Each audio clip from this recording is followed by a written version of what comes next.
Good evening, ladies and gentlemen, or should I say, good night. It is 10:25 p.m. here on the East Coast. Um, Let me get the. It is 66 degrees outside right now. Beautiful night skies.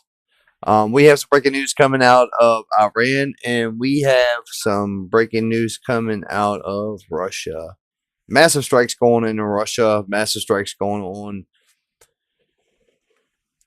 around the Middle East right now. We have Trump telling Bibi that he is effing crazy and saying that if it wasn't for him that he would be in jail.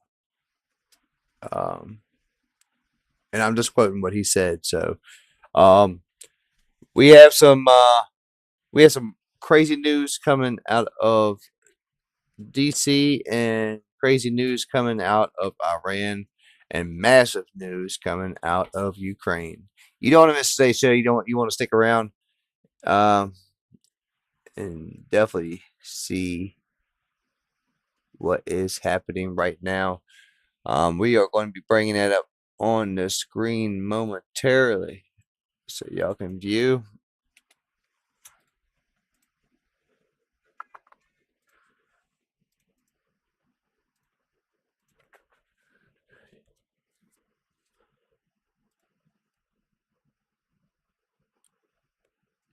We will have it up on the screen here in just a second. Just want to make sure that we get it.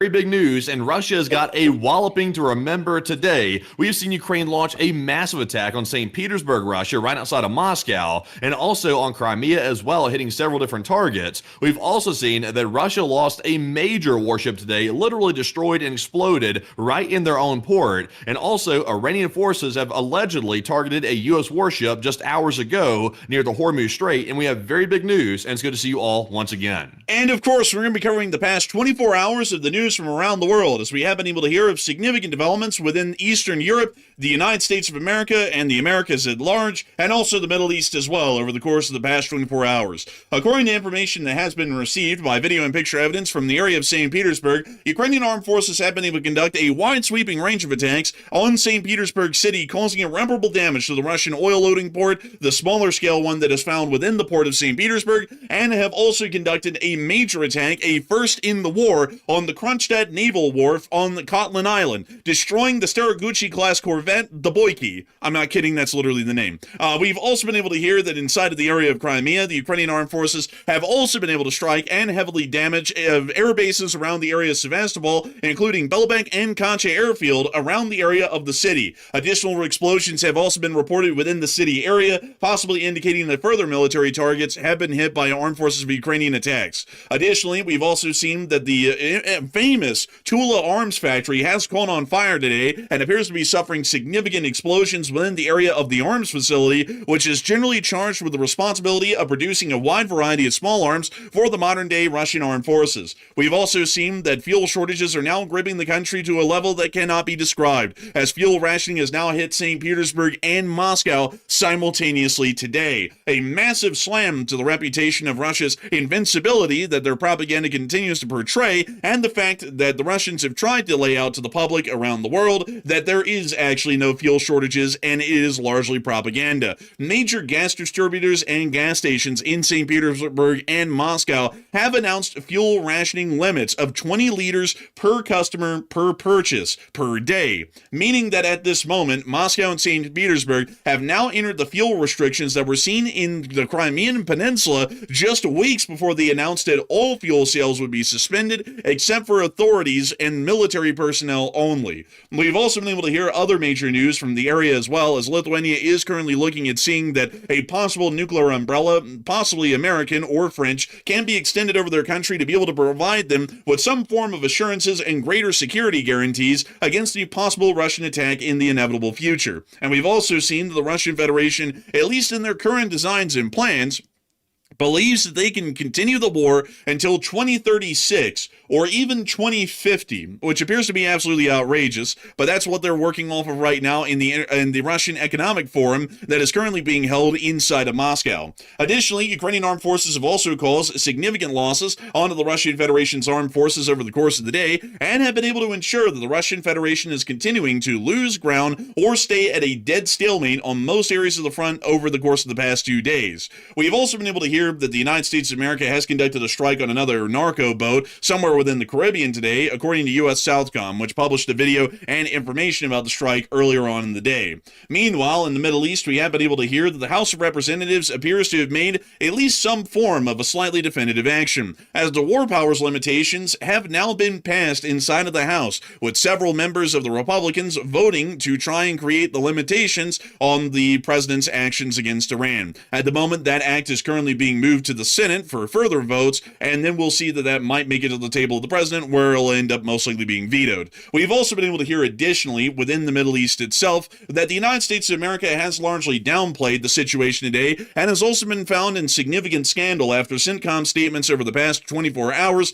appear to have been complete fabrications and misrepresentations of the situation. Yesterday, CENTCOM reported that all missiles had successfully been intercepted and some had even broken up on their way into Kuwait and did not cause damage to any U.S. facilities, forces, or the nations that were hosting U.S. forces that were in charge of the areas where U.S. forces were attacked. It has now come out from Kuwait that the Kuwait International Airport has suffered a direct hit from a Russian an Iranian Shahed 136, which led to 1 being killed and 63 being wounded. Additionally, satellite photography has already come out over the day as well, showing that a hangar operated by U.S. forces on the Ali-Al Salem airbase has also been directly hit as well, as visible on satellite photography, showing that the U.S. forces did sustain damage last night during the attack, and that missile was not successfully intercepted either. At the moment, we are seeing that a large amount of people are beginning to wonder and ask the question whether or not CENTCOM or the U.S. government can even be trusted anymore with any official statements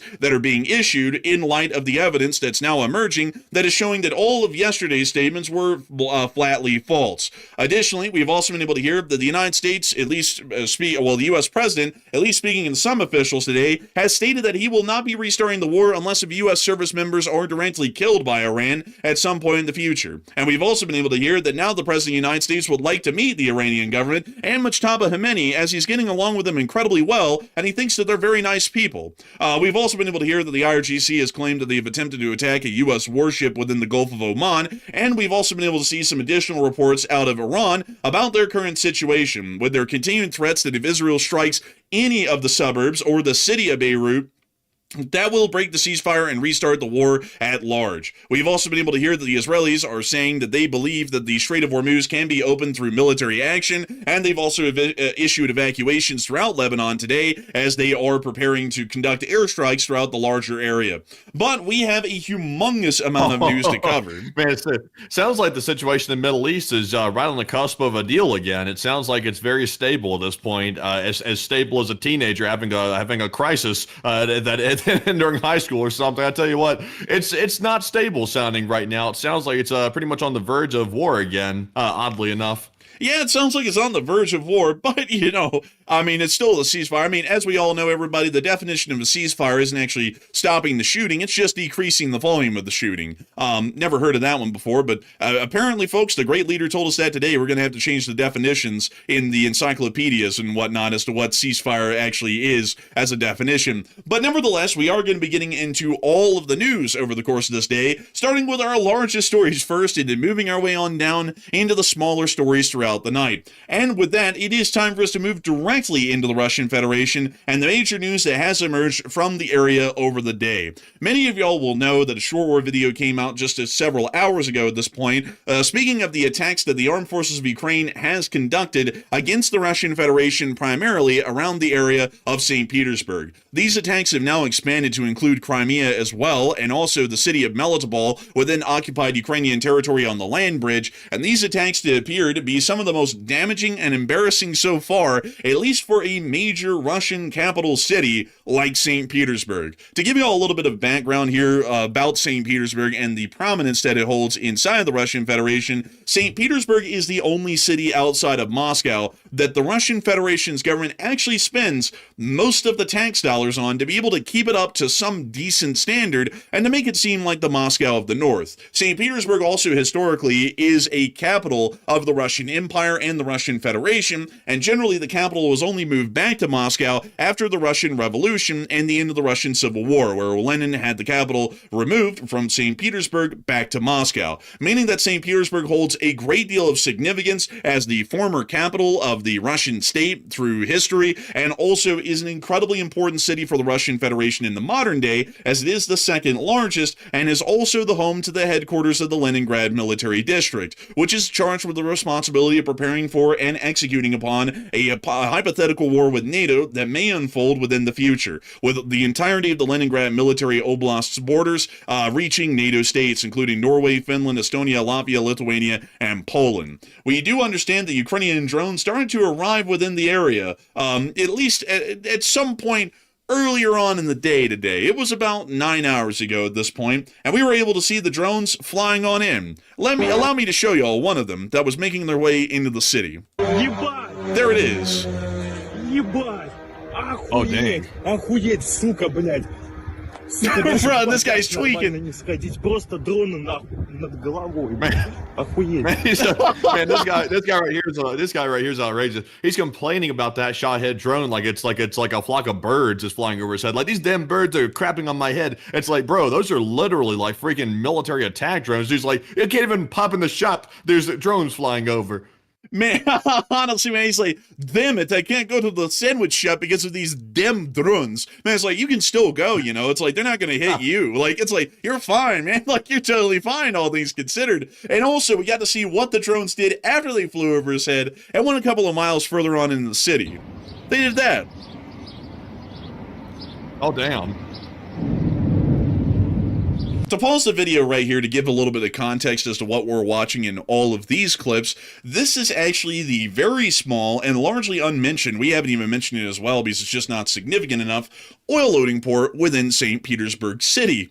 Crazily enough, they actually have one, but it is wildly small. It only has 2 oil loading piers from what we can tell, and its capacity to load ships is quite limited. Also, due to the draught within this area, or the draft within this area, which is the amount of the ship that can be below water, which is fairly shallow within this area, it can't really support large super tankers or VLCCs like we would see at the port of Primorsk or the port of Ust-Luga. That's actually why back in about a decade or 2 decades ago, the Russian Federation's government actually started to explore building larger oil loading ports at a place like Ust-Luga, because they would be able to dredge the surrounding area and create a deep enough draft to be able to allow these ships, the VLCCs in, to be able to load with oil at a far larger capacity and rate that St. Petersburg could provide. Meaning that St. Petersburg oil loading port isn't the most important one, and by far nowhere near to the most important one that we see within the area, but it is still the only one that has not been hit yet and has seen some reduction in its export capacity over the entirety of the conflict. Meaning that while Russia is seeing great reductions in their capabilities at Ust-Luga and Primorsk, the Leningrad oil terminal, while very small and largely insignificant compared to the volume of oil that the other ports are able to move, has still been operating at 100% capacity without any limitations so far. And the Ukrainians decided today that they need to try and cut down on Russian export capacity within the Baltic as much as physically possible, and so they started the attack on this smaller oil depot within St. Petersburg to also knock it out as well and to render all of the ports within this area inoperable. There's another clip of it hit. Also, aren't they having some sort of like Russian conference or something in St. Petersburg right at the exact same time? I could have sworn they had invited like a whole bunch of people from around the world to attend some meeting. Do you know about that? Oh yeah, the REF, which is the Russian Economic Forum. Yes, man, they're actually holding that right now. Whoa. You said economic forum. What are they? What's like the gathering of brokies or something? It's like Russia doesn't have an economy to really speak of right now. So what are they talking about? Like, you know, I'm not even really sure what they could be talking about. They're talking about nickels and dimes. It's basically the nickel and dime store conference. Because like they all sit around the table at this conference, man, and they go, "Wow, that is a nice nickel. let's take a look at Paul Allen's. And he puts his nickel down. Oh my God, look at the tasteful thickness. Man, like, it's like, bro, I guess that's all they do at this forum, because there's not really a lot of economic activity going on in Russia, especially nowadays. I mean, that's a far cry from reality of what's really going on there. We also get to see the hit here as well, and the fires over the city. Damn, yeah, I guess they put on a show, like some people were saying in the live chat, like Henry said. They're really putting on a show for that conference, I say. Not exactly a safe environment. Man, I gotta say, it's like a dinner and a show. This guy said it's warm. That is probably true. It is a fire. The fire is warm. And that's most likely fact. We can also finally hear some air defense fire. But we don't want to show you all of this clip, because basically the rest of it's just showing the fires and the smoke billowing from the oil depot. We need to show y'all St. Petersburg's finest. There are these men in the Russian army that are charged with the great and dutiful responsibility of protecting the second largest and most important city in the Russian Federation. This city requires the greatest air defense crews that can be brought forward, the best outside of Moscow. They have truly, really pulled out the stops. They have done everything that they can to try and make sure that St. Petersburg is well defended. I present to y'all the humble AK gunner. Ah, yes. He missed. Like, missed. What are you doing? It's like he took like what? Just like a couple of shots. It's like a magazine holds about 30 rounds or so. This dude took like 2 or 3 shots and was like, nah, what the hell? Bro, he fired like maybe 5 shots on auto, which is inaccurate as hell. And then he's like, whatever. Like, bro, he just gave up. He's like, let me walk to the railing and just watch this thing blow up on whatever it's going for. Oh, there it is. Oh, it actually wasn't that far away. I mean, it was like maybe 200 yards. You know, basically missed a barn. Yeah, don't let this guy do the skeet shooting thing at the shotgun club. I tell you what, don't let him do that. He'll be not very good at it. But you would think they would have better security, considering that conference is taking place nearby. You'd think that they would have, you know, better people than just Ivan standing outside with the shoddy. It seemed like they'd have something better. Man, you would think that they would, but crazily enough, this was the only air defense that we were able to confirm in multiple different clips in the whole of the city. But moving us on from this clip, and moving us on into the second one, we also got to see another angle of this air defense working its magic. Let's take a look at this one. This one's even better, because this is literally right next to the oil depot, which had already been hit a couple of times, and I'm guessing that this is showing that this guy hasn't really been scoring, you know, A+ marks on his accuracy and marksmanship, but hey, he's got an AK, he's got a dream, and he's also got this lady here with him, which I guess is carrying additional magazines for him or something, but she didn't shoot shit. But here's the clip. Get him, Vadim! Everybody's gathering all around like this is a spectator sport, and there it goes overhead. Oh man, this is such a bad sight. This is a clown. You can see that his handiwork has not been very good, because there's basically like a devil's inferno like raging over there at the oil depot over there. So you can tell that it's not going so well. Man, he's I would say he's probably getting failing marks on the aerial marksmanship competition. Also, another thing that I gotta say, he's firing like kind of like upwards at like a 30-degree angle. That drone, when it flew over, was like 60 degrees above his head. Where was he shooting, and what was he shooting at? Hell if I know. I'm not even sure if he knows. Bro, he's like shooting down here at the oil depot, basically, and then the drone is like 300 feet overhead. He's not even close to shooting at. Watch, look. He's shooting out there at the oil depot, and then the drone's all the way up there. Man, I tell you what, someone said, what the hell is this, a comedy? I mean, hell, basically it is a comedy at this point. I mean, this is a joke. Also, it's not a good sign that he had to bring along his girlfriend with, like, you know, a whole bag full of extra mags. That doesn't indicate he knows how to shoot very well, because if he needs that much ammunition and he's firing at the wrong thing, this is a bad sign. Man, honestly, it's not a good sign. Also, is she carrying around the extra mags in like a trash bag or something? Like, I didn't really get a good look at whatever the hell she's holding in front of her. But I'm guessing she's just carrying all the extra mags around in a black trash bag, so that way when he needs a new one, they just, you know, pull one out of the trash bag and give him a new one. I mean, this is really Russia at its finest at this point. No air defenses to speak of in any sense. It's just a whole bunch of guys with AKs and big egos trying to shoot down a drone that they are sure as hell not trained to be able to shoot down. Also, by the way, if y'all are wondering, this is either the Russian Oman or it is some other police unit from what we can tell, because the Russian military does not issue this sort of weird looking, like glacial ice looking camo pattern. That's actually specifically for the Russian police or the Russian Oman, which is their version of a SWAT team. And so this looks to be some guy from like the local police SWAT team that's got the AK, and he's doing awfully. Like, imagine if you have to count on this guy, folks, if you're in a hostage situation in St. Petersburg. You might as well start praying, because he might hit you and the guy who's holding you hostage. You never know. I mean, the guy's shooting at nothing. The drone is all the way up over his head. And we also got to see what happened, at least to start the whole thing off, before they were even able to get off a shot. This was the first hit that we could see of, at least on film, although it looks like it had already been hit several times before. Not a good look for him. Not a good look at all for St. Petersburg. But while we've been talking about this whole oil port deal, which is somewhat important, and of course it is going to be reducing Russia's oil export capacity, we need to talk about something that's equally important, that's just a little bit outside of St. Petersburg, but is considered a part of the city. Way out in Narva Bay, because this is the Narva Bay of the Narva River that goes through St. Petersburg here, is Kotlin Island. And Kotlin Island is a bit of a special place, because on Kotlin Island is the Baltic fleet of the Russian Navy. The whole Baltic fleet of the Russian Navy is based out of this one crappy facility that's been around for about 200 years. The facility is so old that there are loads of these old little forts from like the 1800s sitting around on the outside. Let me see if I can show you. That is what is all around Kronstadt Harbor, because back in the day when Kronstadt was built and brought into operation, sailing ships were still a threat, and a sailing ship could just sail right up on Kronstadt and start blowing it to pieces. So they built all of these little coastal forts around Kotlin Island to protect Kronstadt Harbor.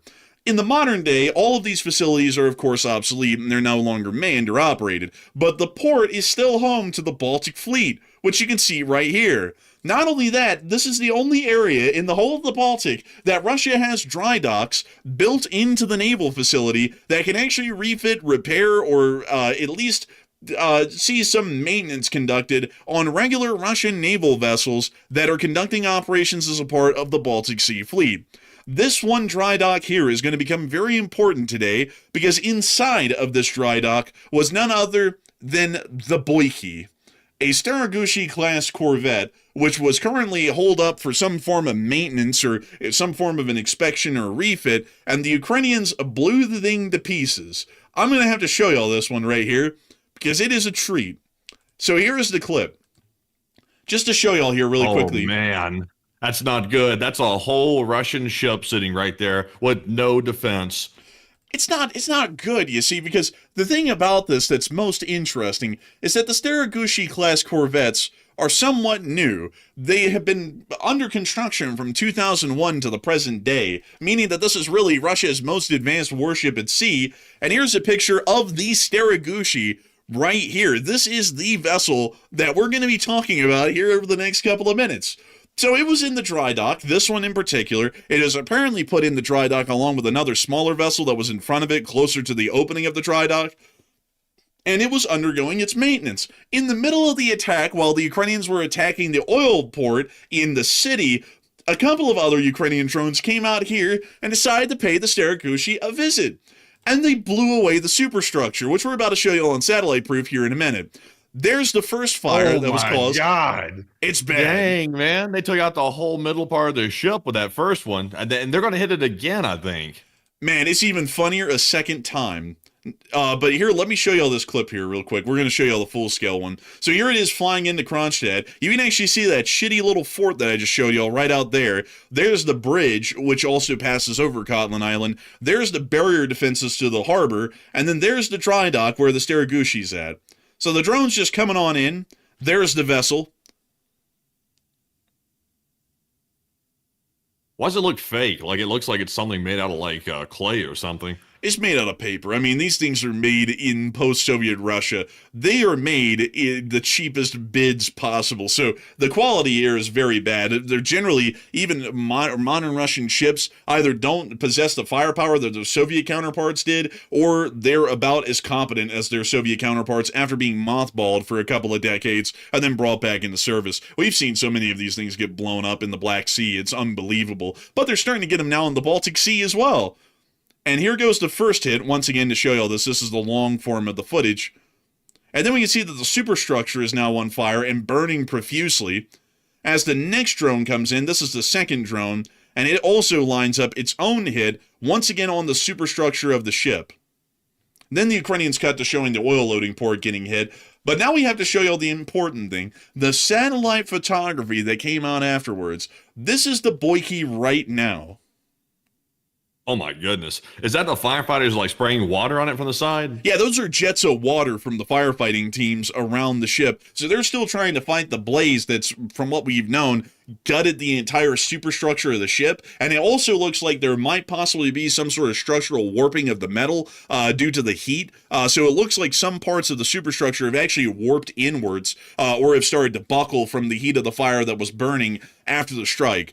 So I think you can all get the idea that this thing is a write-off, because Russia does not really have the competent capabilities these days, at least in their ship building and maintenance capacities, to be able to repair the kind of damage that's been caused. The main computer frame of the ship is actually within the superstructure, meaning that that was completely burned out, and Russia doesn't have access to advanced computer systems of that size and that quality at the current given day, meaning that the entire fire control system of the ship has mostly been burned out. Not only that, most of the additional crew spaces and also command centers like the bridge have also been completely burned out as well, and we believe that the bulkheads and the deck plating inside may have buckled as well from the fire, because it looks like from the satellite photography we can see that there is some form of warping on the external skin of the superstructure of the ship, meaning the fire inside must have been burning at a much higher rate or temperature, and that also means there's probably even more buckling and damage that's been seen inside of the Boyki.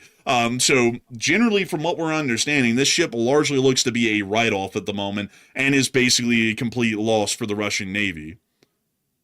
Yeah, it looks like it is a total loss right there. I know that's got to be embarrassing because, you know, the Russian Navy has been getting slammed for well over a year by these Ukrainian drone boats in the Black Sea and other places. And now they're losing ships before they even get them out of the dry dock. Like, they're getting slammed and destroyed even before they get out to sea. So that's got to be an insult to injury, to say the least. It is an absolute insult to injury, not looking all too good, and generally an unfortunate loss for the Russian Baltic Fleet. But moving us on out of that, we also were able to see some satellite imagery of the oil port as well. This is the before image of the oil loading port, and this is the after image. So it appears that some oil loading tanks were hit and damage was caused to them. We can see burn marks on a large number of them. And we can also see some smoke still sputtering from one of the tanks down here on what would be the eastern side of the oil loading port if we were looking at this oriented north to south. So a pretty decent amount of damage, to say the least, has been conducted from the St. Petersburg attack, and by no means is this a minor feat. This is a major feat and a significant embarrassment. One, a major feat for Ukraine to be able to conduct this sort of an attack, and a major embarrassment for the Russian Federation, considering that right now this is the second most important city in the Russian Federation, only second to Moscow, and there was basically no damage whatsoever that we could tell of in the Moscow area, and an irreparable amount of damage that we've now seen on critical facilities within St. Petersburg. Not really that good of a look. We also got a couple of more clips as well showing the drones coming in during the raid, including this one, which appears to be showing a new design of drone that the Ukrainians are using. Don't really know a lot about that one, but we can hear the Russians trying to light it up, and they of course failed. And we also were able to see some more clips of the oil depot getting hit, and also the aftermath of the original fires that were caused as well. Oh! It's kind of loud. I wonder when that explosion's coming. Don't believe it! Jeez, man, jeez. So apparently they hit the oil tanks, and I think they might have hit some sort of like pumping part of the station too that I'd seen from satellite. Yeah, it appears that they did. Let me actually show you this oil loading facility oriented north to south. So there is a pumping facility within this area. It's actually this building right here, from what we understand, which was hit, and a couple of the tanks as well were also hit. There's also another pumping building right up here as well, right next to the oil loading piers. So it looks like those have taken some direct hits, as we were able to see a lot of scorch marks and fire around this area, and we also were able to see a decent amount of scorch marks and fire around what appears to be the small rail yard that they have for the oil cars that are also based here to be able to offload oil onto the ships. So that appears to be all of the hits that we've seen, and quite a devastating impact.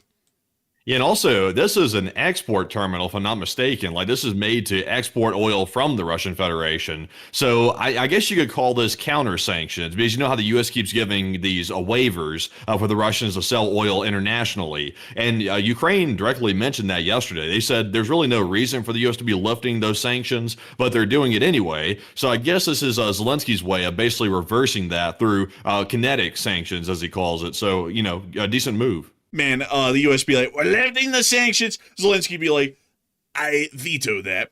Like, just blow up another oil depot. And it works. Like, we haven't seen the Russians really defend against a single one of these attacks, and their export capacity is lower now than it was even during the sanctions when Ukraine wasn't conducting attacks on the ports like these. So quite a reparable amount of damage, and generally to give you all a little bit of a summary of what we're going to be seeing, as far as the posture of the Baltic fleet of the Russian Navy, there isn't really going to be any change, at least at the moment. They most likely have lost the Steregushchiy for quite a significant amount of time, or the Boyki, which is the actual name of that corvette. It's a Steregushchiy-class, but the name of the ship is the Boyki.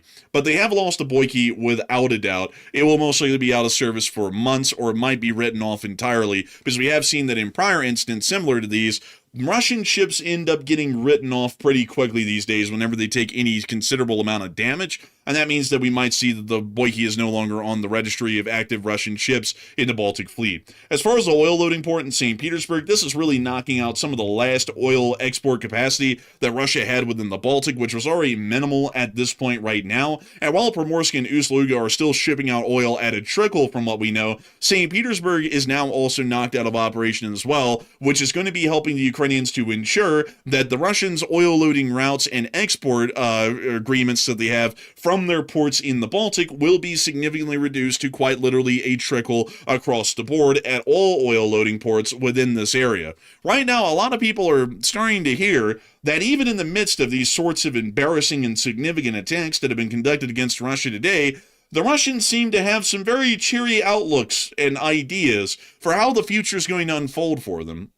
At the Russian Economic Forum, or the St. Petersburg International Economic Forum, the Russians have presented several options for the situation and how it's going to unfold with the war in Ukraine. And I do want to make it clear that I put this in Moscow, but this is from St. Petersburg, by the way. In 2036, they expect, going off of the good script, I don't know, I guess they assume everything's pre-planned. They said, Vadim, without that good script.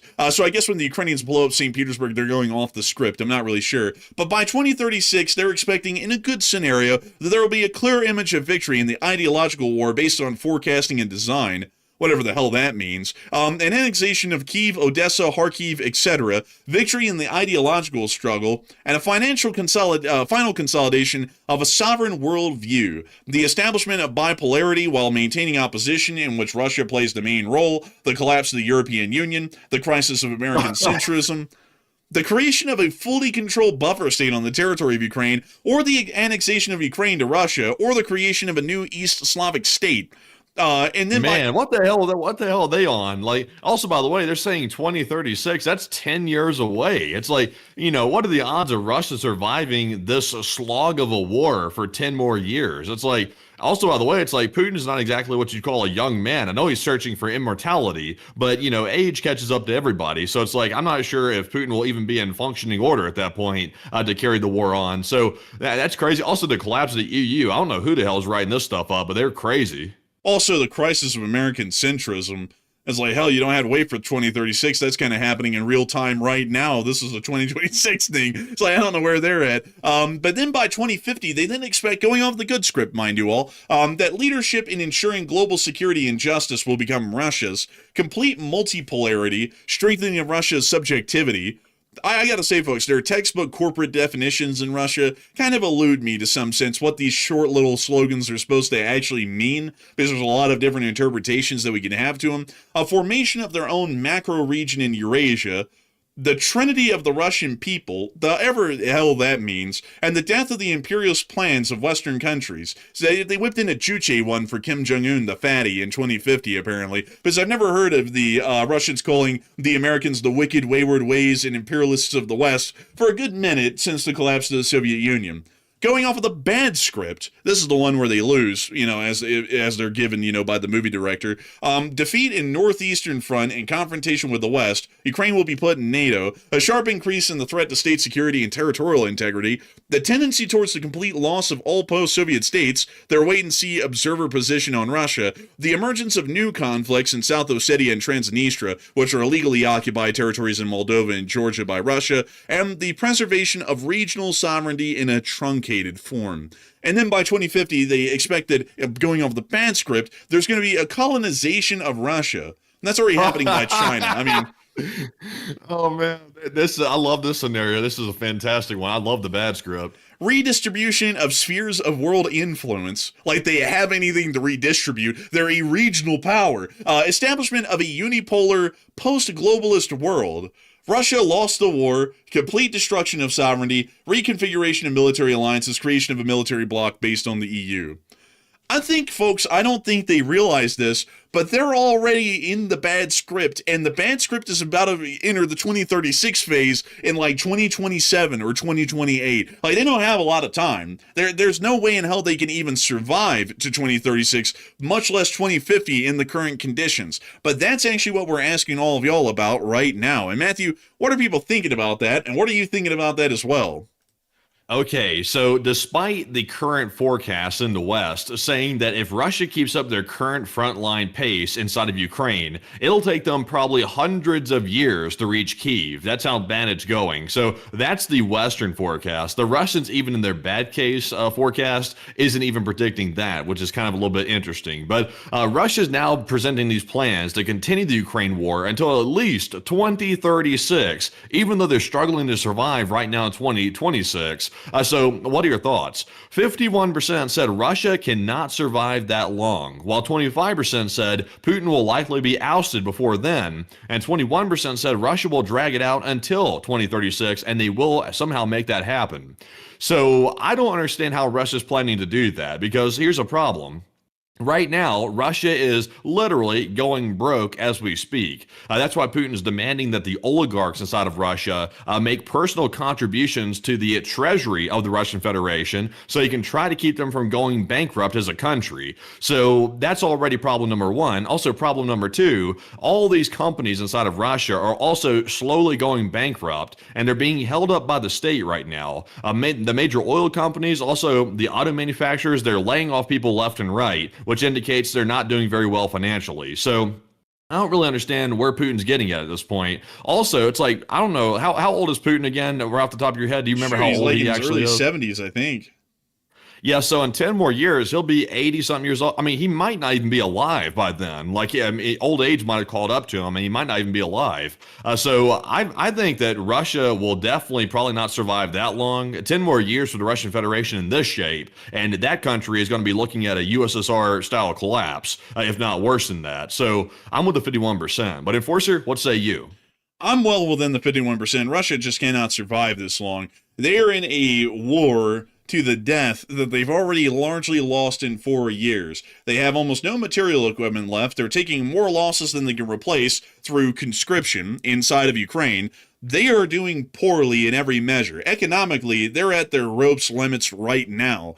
That's just 4 years into the conflict. There's no way that the war could go on another 10 years from now and Russia survives. The sanctions have crippled them. Ukraine's long-range attacks have crippled them even farther. And not only that, we're now seeing that at this point, the Ukrainian armed forces are starting to push Russia back on the front on a fairly regular basis. It's little by little. It's not huge breakthroughs at the moment, but it certainly doesn't look like the momentum is in Russia's favor whatsoever to be able to turn things around. And if they do, they're just trying to reclaim the land that they've lost, the very little of it, in the grinding slog that has now become the Donbass front, or the southern front at this point, which they're hardly doing anything in and have hardly done anything in for the past 3 years. There's no way that they can survive the conflict. Not only that, the resource strain alone is something that they can't survive. They only have about 800 operational main battle tanks left out of a fleet of nearly 11,000 that they had at the beginning of the war, showing that by those current attrition rates, they might be able to survive another year with main battle tanks on the front,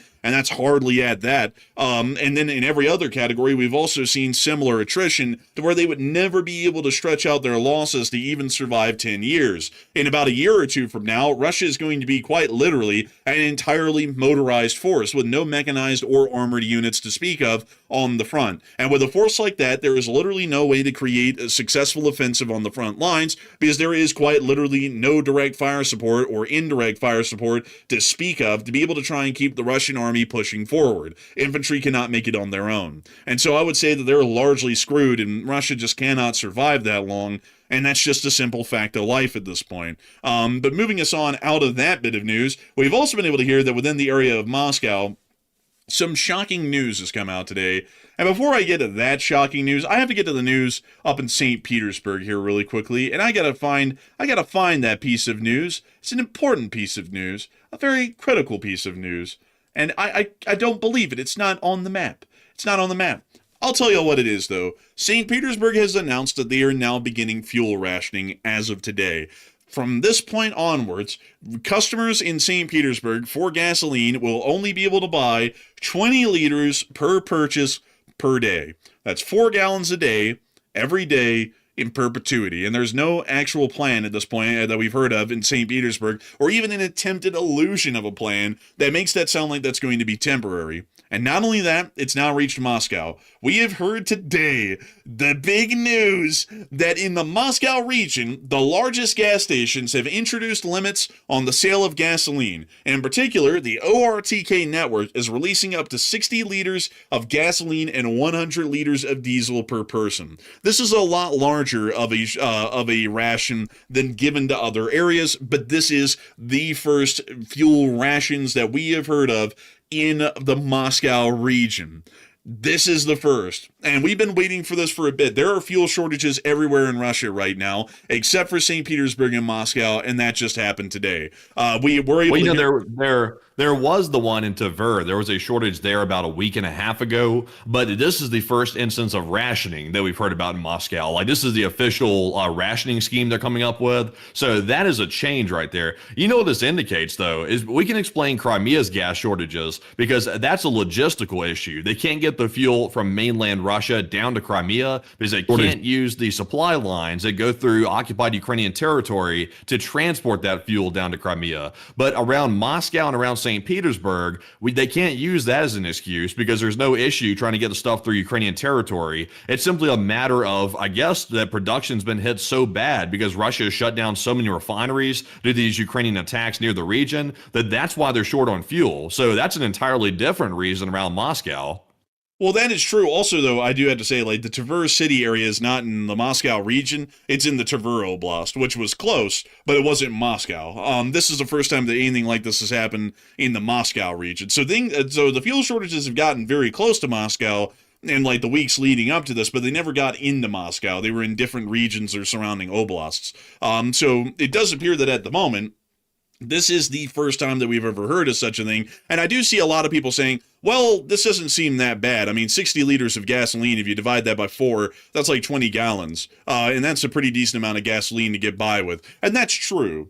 But the thing you have to remember, though, with this is that Moscow is the capital city. Moscow is always prioritized first over everything in Russia for any resources. So generally, this sort of a situation is one that you don't really hear of unless the situation is extremely bad. It's kind of like going to North Korea and saying, well, I mean, North Koreans aren't starving because people in Pyongyang look to be eating food. But Pyongyang is the capital of North Korea, and in authoritarian countries, the capital always has the top priority for resource distribution, and that's why the situation always looks positive there, when everywhere else in the country, it could be absolutely desperate. And seeing that Moscow is having to have any kind of fuel limitations whatsoever. That is starting to show us at this point that things are getting desperately bad to where not even the capital city can start to have its fuel crisis largely ignored by the Russian government, and that they continue to prioritize them for fuel. There's literally just not enough to go around even to do that. And in St. Petersburg, we've heard that due to temporary difficulties, no more than 50 liters of 95-octane gasoline are being released per person. And we've also been able to hear additionally today within the Kursk and Belgorod regions that they are now putting a limitation of 20 liters of octane 92 per person throughout all Rosneft gas stations in the Kursk and Belgorod oblasts.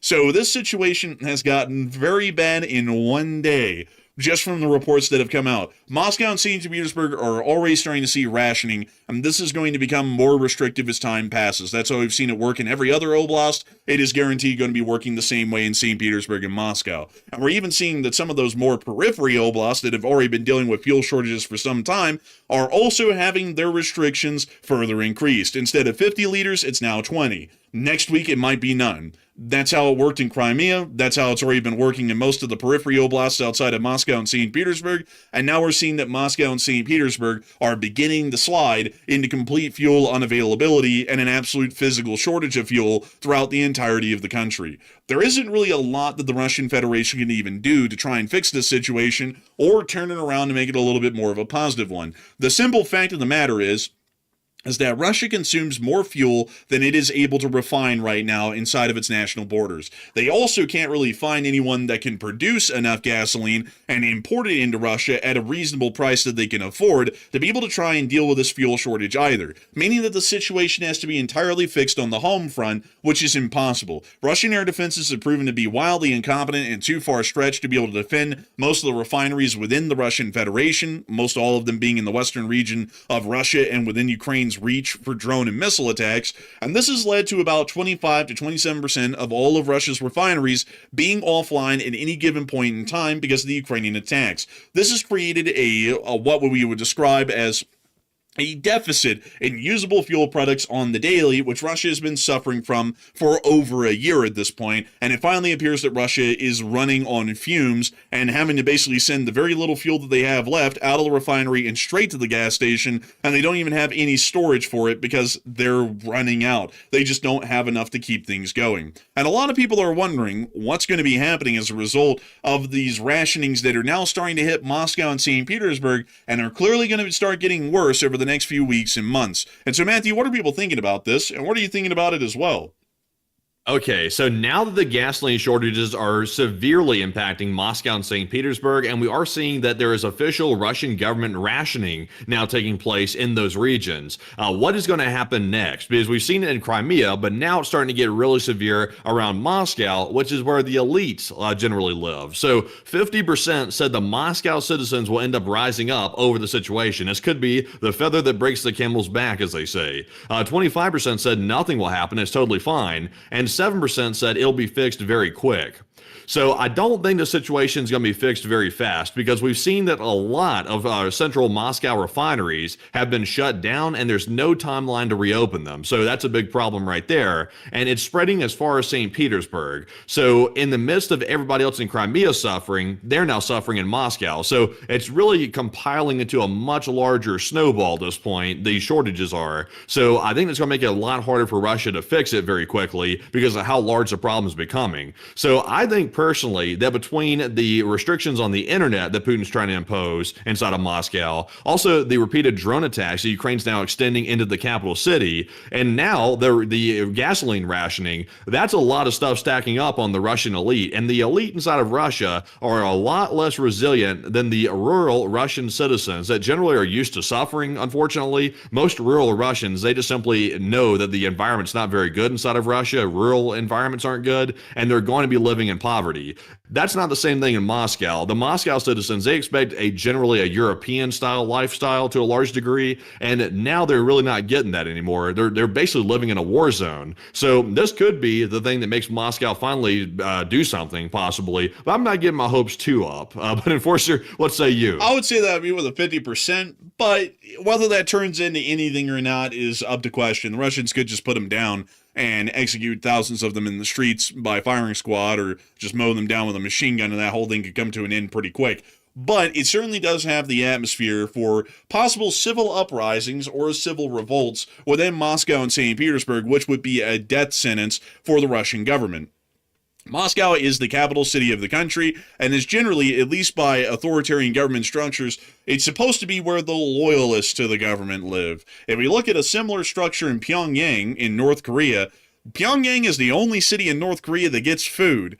Everybody else in North Korea is starving and foraging in the woods to find something to eat. So generally, not a good situation in North Korea, but they keep it good in Pyongyang. Pyongyang's important. It's the largest city in North Korea. And not only that, it's crucially important that they keep it stable because all of North Korea's central government operations are conducted from here. If people started to go hungry in Pyongyang, they might start to revolt or they might start to protest. And if they might protest, then there might be someone in the military that's willing to help them out and conduct a coup on their behalf to put themselves in power for their own personal gain. The situation is identical in any country in the world where there is a largely authoritarian structure, just like Russia, just like Moscow. If the people in Moscow become unhappy, they're never going to overthrow the government on their own, but they are going to start protests in the streets, possibly en masse if they feel like there's no other option, and if this situation is unstable enough, that will give an opportunistic military commander the justification they need to attempt to overthrow the Russian government and bring in a new government and propel themselves to the top for their own personal gain.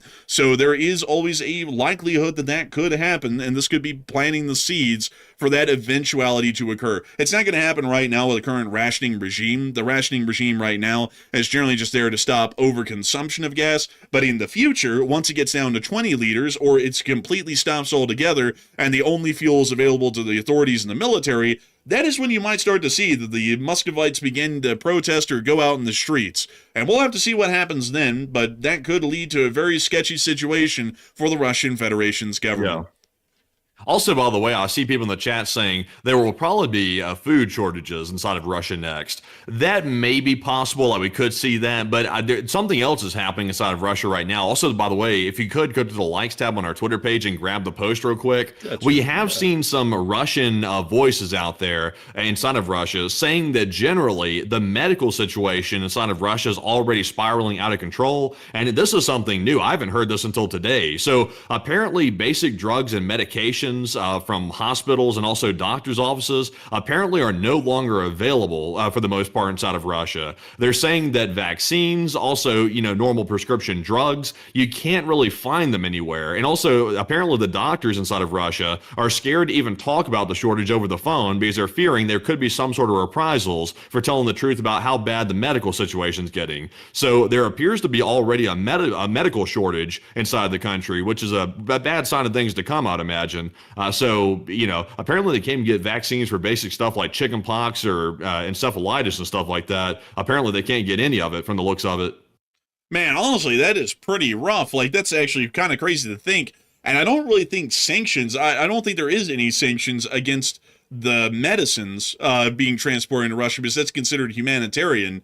So that's very interesting to hear. It might be showing that the Russians are running out of money to even afford medical, medicinal things. And also something that some people might be interested to know is that Russia has a national healthcare system. No!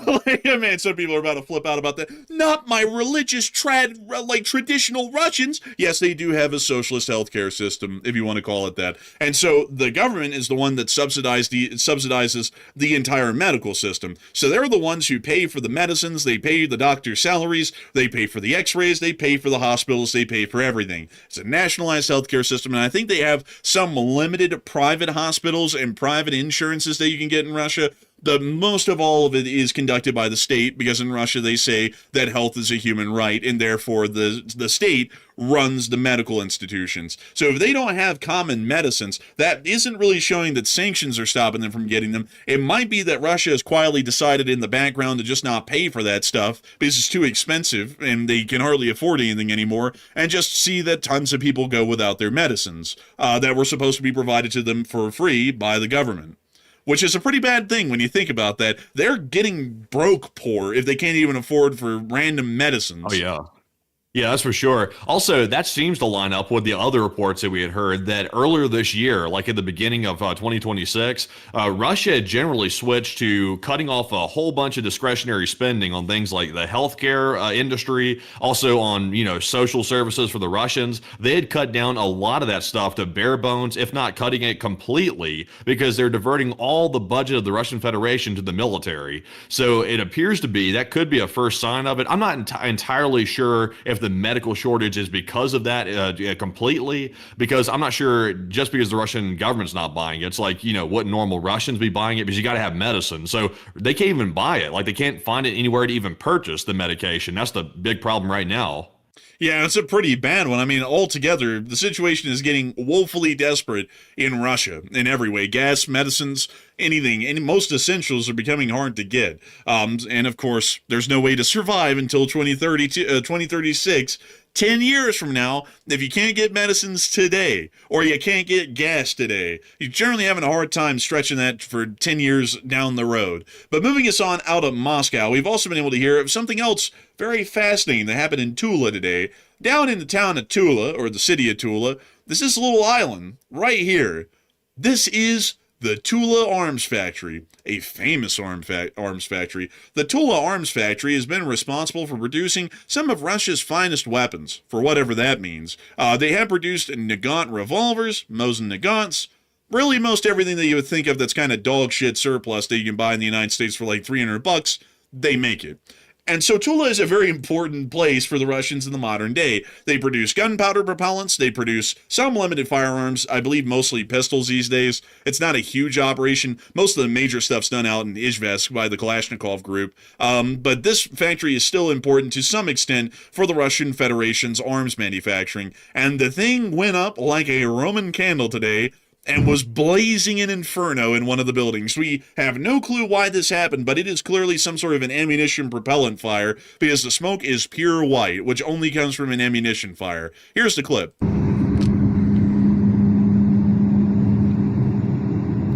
This place looks like shit. Look, there's weeds growing in the roof. Man, this place is a dump.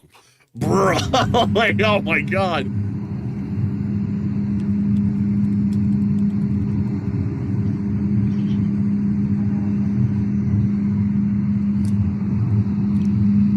I gotta say, quite a little roaster. Let's take a look at this clip.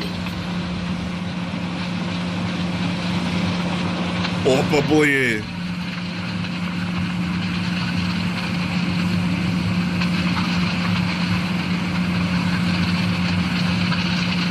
Man, it sounds like ammunition's on fire in there. And actually, we're going to be breaking from this because we actually have breaking news apparently coming out right now. So, Matthew, what do we got?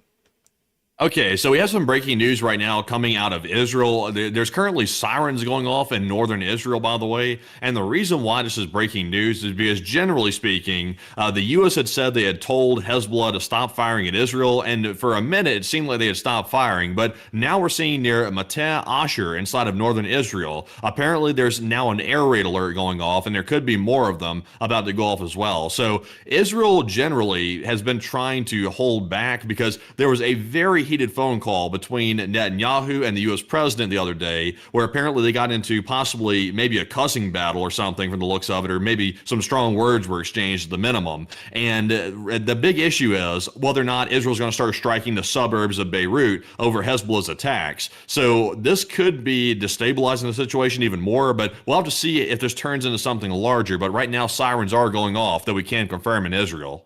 Oh, interesting. Looks like Hezbollah didn't listen. But remember, everybody, a ceasefire only means that you stop shooting as much as you were. Doesn't mean that you completely stop. Oh, man. You know, definitions these days in the English language are very permeable. You can make them whatever you want. So a pillow could be a weapon of mass destruction. We could just change the definition of that, and nobody really cares. But moving us on out of that news in northern Israel, we've also been able to see a couple of more clips, one last clip at least, of that fire at Tula. Oh, boy. It's a big fire. Looks like they got tooled up. Man, I think they is getting tooled up. I don't think the Russians got the tooling for that kind of a thing, you know, a fire. I think they have a tooling to make fire come out of the front of a rifle, but not a fire out of the factory. I think that's a little bit beyond their technical expertise. But before we move on into Ukraine here for a brief moment and start covering the major news inside of the front lines of Ukraine and elsewhere, I do want to say a humongous thanks to everybody who has been watching the show tonight over the course of the past hour. We've been able to see that right now we have the highest amount of people that we've had here over the night, which is 15,000 people. 59,000 people, I was about to say 60, it was almost about to hit 60, but 59,000 people have been here over the course of this first hour. That's almost 1,000 people a minute, which is pretty impressive right there. And before we move on into the rest of the major news that we have for the day out of Ukraine and also out of Europe, the Americas, and the Middle East, I do want to make sure that we take a brief moment to thank all of y'all so much for watching so far. We still have a lot to go, and also get to chit-chat with a couple of y'all by taking 3 live chats. So, Matthew, what do we got? In the meantime, before we get to those super chats, we have some more breaking news right now. The attack against Israel has just expanded, it looks like, so there are more attacks breaking out. It looks like this has got to be a Hezbollah attack. It appears not to be a false alert because we're seeing that near Kiryat Shimona, there's also an air raid alert going off nearby to that town, and also we're seeing at the other part here, closer to the coast of Israel on the northern end, we're also seeing some more there as well near Shalomi, it looks like. So it looks like there is a new attack here that we're seeing. So it looks like Hezbollah has not heeded the warnings from the United States. So right now, with the situation being so tense between the United States and Israel over the situation, I would say there's a very high likelihood right now that Israel could decide to preemptively strike inside of Lebanon, which could send the Iran situation spiraling back out of control. So we'll have to watch for that, but that's definitely a big one there. It seems like a small thing, but it could turn into a big one pretty quick. But moving into our first super chat, though, and keeping an eye out for breaking news, the first one is going to go to none other than Hokey Redneck. And thank you very much, Hokey, for being a longtime channel legend and throwing in 2 $50 supports. And we do appreciate that very much. And Hokey said in the first one, he said, if you had to pick one, Lenin, Stalin, or Putin, also, why do all their last names end in N? I would have to say, you can't really pick any one of them, right? Because I'm always Putin, and then I'm always Stalin for more time, and on top of that, I like to sleep on nice linens. So how in the world can I pick one? Oh, man, I'm telling you. But beyond that, though, if I had to seriously pick one, I would say that I'd probably pick Lenin, probably. I mean, he's probably the least evil of the 3, come to think of it. I mean, he was a pretty evil, well, we're comparing evil bastards to evil bastards here, but, relatively on a scale, I would say that kind of Lenin probably was the least evil of the 3, but that's even a hard one to say because they're kind of all neck and neck for their own different reasons. But Matthew, who would you pick? Oh man, that's a tough one there. I will say, Stalin was just plain out murderous, like very, very murderous to say the least. So, honestly, out of all of them, I mean, Putin is getting pretty close to Stalin at this point. Like he's getting pretty close. But I would say Stalin's on up there when it comes to bastards of history. I would say he's up toward the top. Lenin was an ideologue to a large degree, like very much so. He tried to kind of be like this thinker type person, but he was also a devil in his own right for sure. Out of all of them, I would have to say Lenin myself as well. Yeah, I think everyone would generally be behind Lenin if you had to pick out those 3 only. I mean, if I had to pick out everybody in the world, it certainly wouldn't be anyone from Russia that ever led their country. But if I had to pick amongst those 3, definitely Lenin. So a huge thanks to you for support, Hokey Redneck, and helping this channel to keep on running. And also, before we get on into the second question, let's get Hokey Redneck's second super chat here, which we're going to count as just the first one altogether. So this one goes to Hokey Redneck once again, who puts in a 50, and he said, does Russia still have a royal czar bloodline back to the early 1900s? Technically, kind of, yeah, but in reality, though, like, there's a lot of people down in Florida who claim to be Romanovs. I think they're kind of fibbing it a little because all of the legitimate Romanovs, speaking of, like, the immediate family of the Romanov dynasty, they were all killed in a little basement of a shack, I think, near St. Petersburg back in, like, 1918 or 1917, I believe. And so there's a lot of extended relatives or people in general who just claim to be Romanovs because it has a lot of mystery to it, because a lot of people think that Anastasia might have escaped and then went on to go live some life in the United States. But the reality of it is, folks, is that she's dead. She died in that basement along with the rest of her family. I mean, they found her body down there. And one interesting thing about that story is that The Romanovs thought they were going to be deported when they were captured by the Bolsheviks, and so they had filled up their coats. They had gotten on the biggest coats that they could get, and they filled them up with diamonds, jewelry, and other kinds of stuff. So that way, once they got exiled from the Russian Empire, they could then go off and try and sell this jewelry to get themselves a little bit of money and trying to live off of that the rest of their lives. But when the Bolsheviks decided to execute them at the bottom of the basement, which was kind of like a last-minute decision, when they went down there and started shooting at them, the bullets were actually ricocheting off the jewelry and the diamonds and everything else that they had in their pockets. So there was loads of ricochets going on in the basement in the midst of it. And you can actually see that, I think, on some of the walls down there. As a matter of fact, you can see that some of the bullets would be impacting on the left and right side of walls, and they weren't aiming for that. That's just where the bullets were ricocheting, which is an interesting side fact. But generally, I would say that, at least in my opinion, you might be able to find a next to kin Romanov that isn't a part of the immediate family and kind of say that they're sort of a Romanov in a line of succession, but no direct descendants of the Romanov dynasty exist because they were all killed in that little basement of that shack up there near St. Petersburg. So big thanks to you for support, Hokie Redneck, and I hope that does answer that well, at least how I remember the history and the story. And make sure, folks, fact check me. I am a history major, but that part of history about what happened to the Romanovs, I'm not the biggest expert on, so or really that knowledgeable on it for that matter. I just kind of know the basic bones of the story. So make sure to check that to see if I'm correct, but that's generally how I remember it. So a big thanks to your support and help this channel to keep it running, and I hope that does address that incredibly well. And with that, we are on to the second question of the segment. All right, so this one's going to go to Gabby White. And thank you, Gabby, for the 20. We do appreciate that as well. Hey! And Gabby said, thank you for all the excellent reporting and for the Costco Chicken Fund in LSA. And thank you so much for enjoying our excellent reporting and helping us to have a Costco Chicken Fund. It's excellent. See what I did there? Eggs, chickens. That's a good one. But beyond that, Man, I'm hitting them dad jokes tonight like no other. But I do have to say a humongous thanks to you so much for the support and enjoying the news, because folks like you and Hokie Redneck and everybody else who's been supporting the channel tonight, y'all help us to be able to keep the stream ad-free and sponsor-free and to report the news the way y'all like to hear it, which is how we cover it every day. We are never beholden to what YouTube would like us to say because of the ads, and we're never beholden to what sponsors would like us to say to keep sponsor-friendly so we can make a living. Y'all have been crowdfunding this news for years, and we massively thank y'all so much for the Costco chicken funds, the pizza funds, the coffee funds, and every other support that y'all have given, because it helps us get well. $20 support. He said, for the Corgi Fund. That. That's kind of it. Kacha and Baalbek airfields just north of Sevastopol, and explosions have been heard from both airfields. The Ukrainians will be publishing that footage tomorrow without a doubt of what exactly they hit at those airfields. I can promise you all that. We also got to see that something did blow up in Sevastopol, so that was kind of neat. Take a look. Bliet. Oh.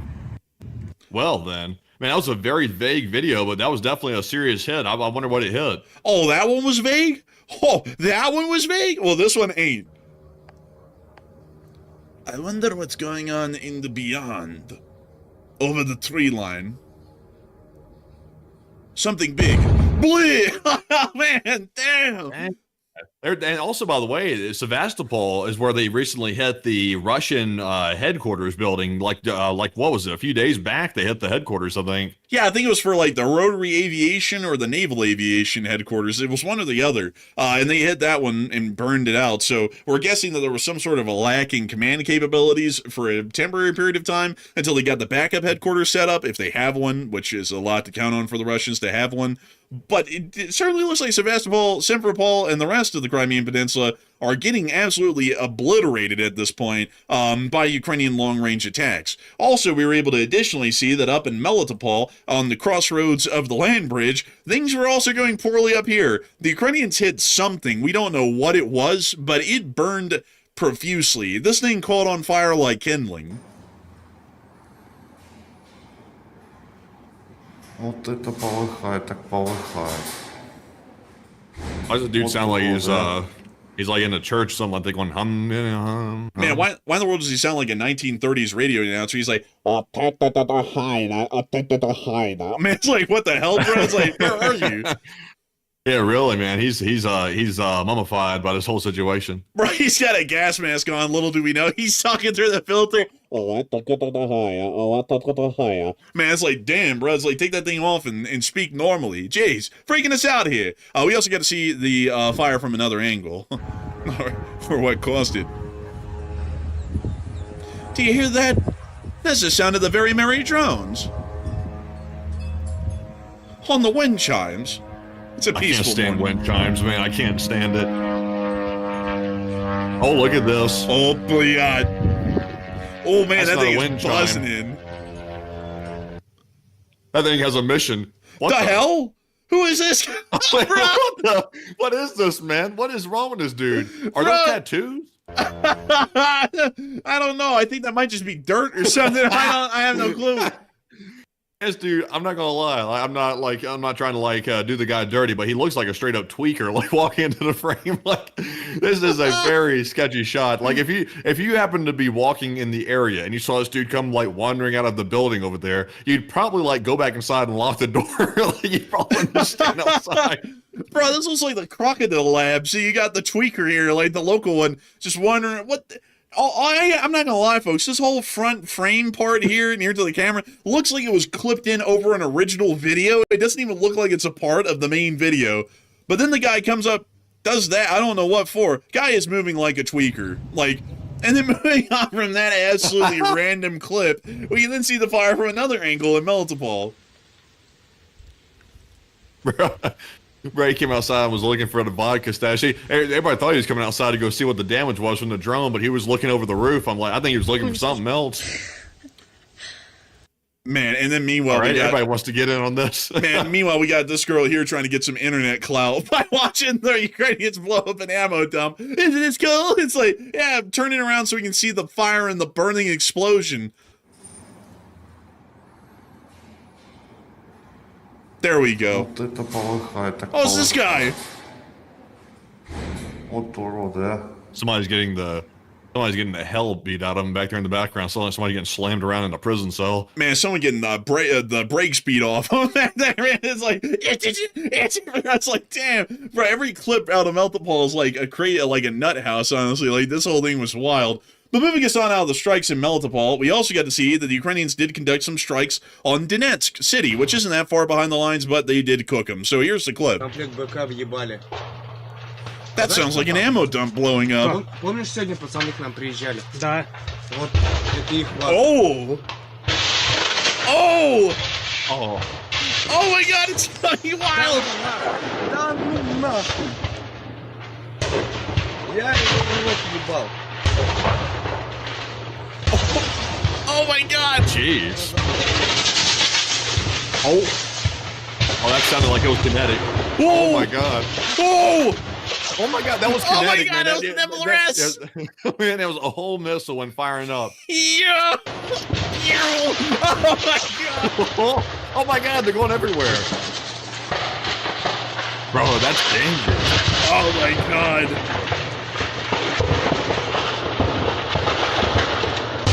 Oh! Oh my god! Oh! Man.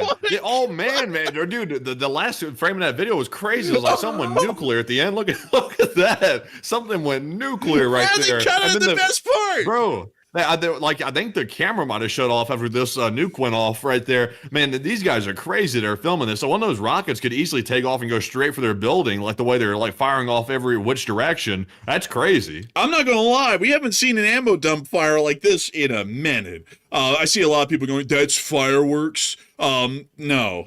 Like, bro, like they're having a giant fireworks story in the middle of an active battlefield. Like, come on. This is an ammo depot. We've seen these blown up years before, and a lot of them were generally looking like fireworks ammunition stores, or fireworks stores blowing up. Fireworks and ammunition stores really don't mesh. But they would generally look like this, and this is one hell of a hit. I gotta say, this in part, though, was crazy with the little MLRS rocket flying off in the distance. Bro, it's insane. Bro, that's probably like a 127 millimeter rocket getting launched into the stratosphere out of this ammo dump fire. Who knows where that thing landed, hopefully on nobody down on the ground. But an absolutely crazy clip of the ammo dump that was hit in Donetsk. Moving us on out of that bit of news, we've also been able to see as well that the loss report has been somewhat interesting. But before we get to that, we do have to show you this interesting little clip here of this Russian grad getting obliterated. This thing has been modded to hell. It looks like a Mad Max vehicle. They put those covers over the tire wells and stuff, like you put on like hybrid cars, like that Honda Prelude or something like that, like the old version. Man. Honestly, or Insight. No, it's a Honda Insight. My bad. It's not the Prelude. The Prelude's different. That's a sportier version. The Insight was the one with like the covers over the wheels. Also, I got a really important question. Why is the wall already filled with millions of shrapnel holes? You probably don't want to know. Probably not, but I mean, it's a good question, though. I mean, it's worth answering, at least. Oh, there's a char mark here on the wall. I think we can all get an idea that this building has already been hit before by the Ukrainians, and instead of the Russians picking a different one, they just put the next vehicle in the building after the last one. Oh my God, and it was fully loaded. Oh, that had to be terrible. That had to be awful. This thing had 40 rockets in it, the full load. Once that gets hit, that is going off like a bomb. We're probably going to see a couple of MLRS rockets go shooting out of the front of the building, too. But moving us on out of that bit of news, we also get to see the Russian casualty report over the past 24 hours. And oh, they got 4 Bobcats, 4 of them, a quad set of Bobcats right there. I must say that's a nice catch for one day. But tell us more. Not bad at all. And according to Mr. Easy, keeper of the records, 437 vehicles and fuel tanks is the 4th highest daily loss, and 6 ground robotic complexes are the 10th highest, which is not shown. But over the past 24 hours, we have been able to hear that 1,130 Russian soldiers have been wounded and killed over the past 24 hours, along with 7 APCs, 437 supply trucks, 5 main battle tanks, 60 artillery pieces, 1,853 drones, 5 MLRSs, 40 cruise missiles, 3 anti-aircraft warfare systems, and 4 Bobcat skid steers. All in all, a pretty impressive day and a good thing to see. Moving us through the front, the Ukrainians have been able to hold the front line down today and have been able to inflict those large losses that we just covered a moment ago, and we were able to see that a Shahed was shot down over Kyiv by an unknown air defense system.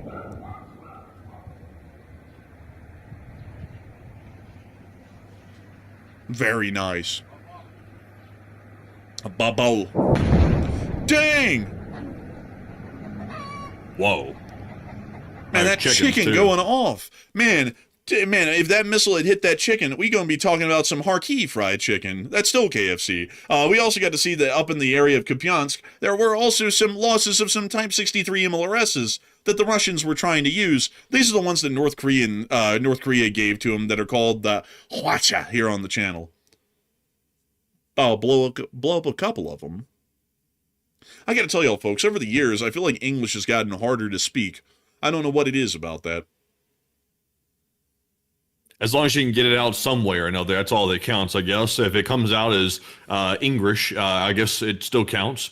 But I mean, I tell you what, the Ukrainians, they speak a different language right here. They speak a language of success. A great success. Это русский мотор. I forgot the name word for destroyed, but anyways, moving us on out of that clip, we also got to see down in the Seversk area, there were some more Russian forces that got hit by the Apache strike group of the 81st Air Mobile Brigade. Wow, the transitions here are getting advanced.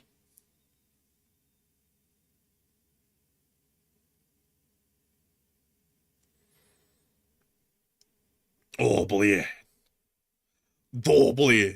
They are making sure to hold him back on the Seversk front, which has been slightly jeopardized because there was a brigade commander that gave up Seversk on the Ukrainian side, and they were relieved of their command and investigated afterwards because it didn't appear that the position was no longer untenable, and they just gave it up for some reason. But since then, the Ukrainians have been holding them on the very other side of Seversk and have been stopping them from advancing further in towards the city of Slavyansk. We also got to see on the Konstantinivka front that the Ukrainians were targeting and hitting Russian logistics and other forces in the area as well. Oh, and look, that Russian tried to run off the road. Look at that. They pulled over. They're hopping out. But the clown car, it just couldn't take it, you know? Oh, bleh. Wow, there's a lot of these, like, little crappy cars. Like, they're like a lot of Nivas or Buhankas. or some They're mix. ugly looking. It's like a ATV car or something. Also, here's a loaf. Look at this. Let's look at this thing. These ugly loafs. Bro, they painted the Z on this one and everything to get it blown up. Man, I haven't seen the Z for a long time. Like, that's actually pretty rare these days.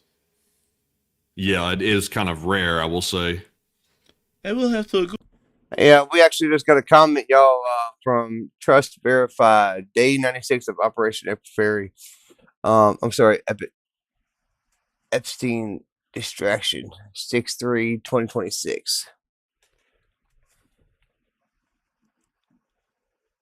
Talk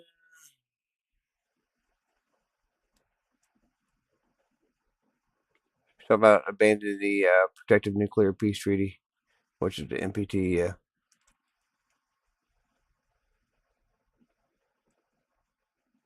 He's talking about we won't be able to win the Iran war.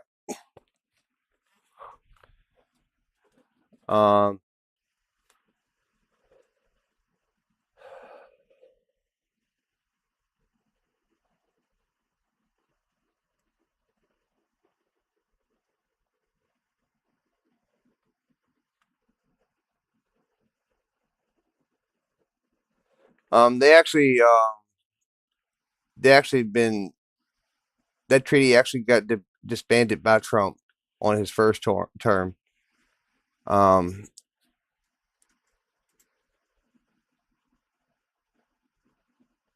dropped you a follow, Trust Verify. I really appreciate you following. Thank you for that that information. I will do some more research on that, and I will actually bring that on stream tomorrow. And actually read your whole stream out, or read your whole comment out live once I do some verification on your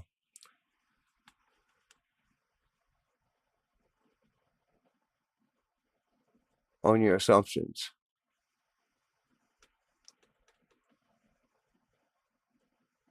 Well, not say assumptions, but on your testimony here. And I will get back with that tomorrow. I appreciate the like as well.